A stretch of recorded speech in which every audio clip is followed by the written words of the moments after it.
Hey guys, hope everybody's doing great out there. We're going to do our second set of notes over the road to World War II. Starting on slide 32, disturbing the peace. It's his Axis powers. Now, we talked yesterday about how appeasement was the big thing that both France and Britain kind of just gave in to Hitler's wants and needs. He would say, "Hey, I'm going to do this, and I promise once I do this, it'll be over with, and I'm not going to do anything else." And so they continuously gave in to them, and so appeasement was a really bad deal. In the face of that appeasement weakness, in 1936, Italy and Germany and Japan formed what was called the Axis powers. And as we go through World War II, we're going to talk a lot about the Axis alliance. And they agreed to allow each other to pursue their own empires and combat Soviet communism. Both Germany and Italy will send troops to Spain to help fascist General Francisco Franco gain power in the Spanish Civil War. They both use this as kind of a training ground for World War II. Adolf Hitler uses the Spanish Civil War as a way to find out how his Panzer tanks are going to work, how well his Luftwaffe, his Air Force is going to work, how to bomb things, this and that.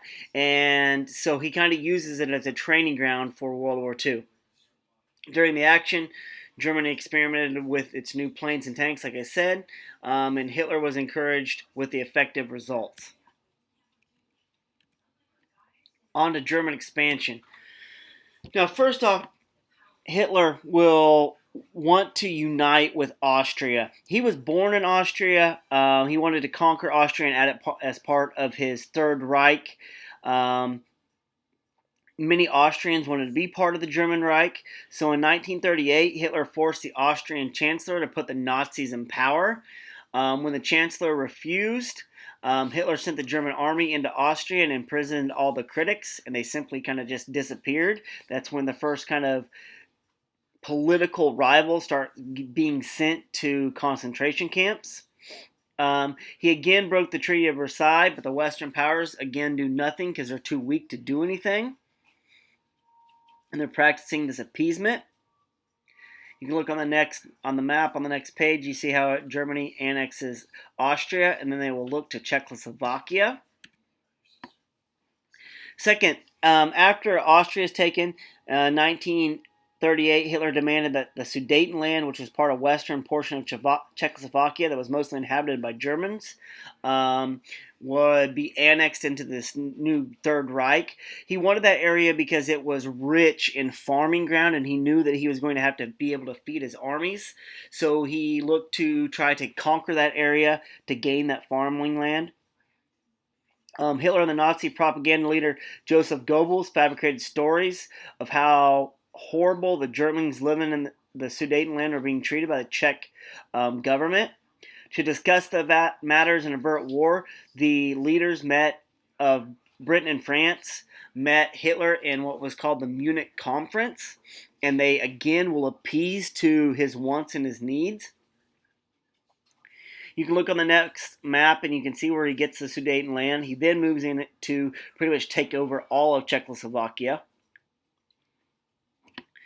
Fearing war, Britain and France appeased Hitler at Munich Conference and convinced Czechoslovakia to give him the Sudetenland. With the Sudetenland now part of the Third Reich, he promised he would never again ask for more land. Of course, this was a lie, but he's seeing that they are giving in to what he wants, so he just keeps taking. He'll take a little bit and see what they do, and then he will go take more.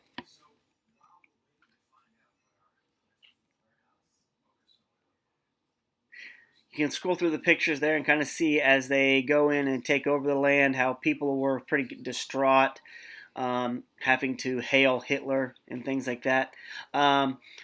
British leader Herman Neville will call it the peace of their time, even though it was very, very weak. Shortly after Hitler was given the Sudetenland, he broke the Munich Agreement again and ordered his troops also to occupy Czechoslovakian provinces of Bohemia and Moravia. And then last, he made Slovakia a Nazi puppet state. which put the whole country of Slovakia under Nazi domination. Again, Britain and France did nothing to combat Hitler's aggression and all of his lies. He then sets his eyes towards Poland and the Polish corridor.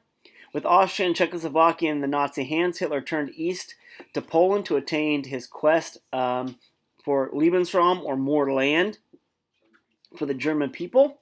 In 1939, Hitler demanded Poland to give him the Polish corridor, which was land that had been taken away after World War I. Appeasing Hitler proved to be horribly unsuccessful, so Britain and France vowed to protect Poland's freedom. By this time, they're like, hey, we have got to make sure that we protect Poland's freedom. They realized that appeasement wasn't working and that he was just going to do what he wanted to do. With war on the horizon, both Britain and the Nazi Germany worked to gain an alliance with the Soviet Union. Hitler realizes that he doesn't want to fight a two-front war, so he creates a non-aggressive pact with the Soviet Union and their leader, Joseph Stalin. Hitler had secretly promised Stalin that they would be split. They would split Poland after he had gained control of it.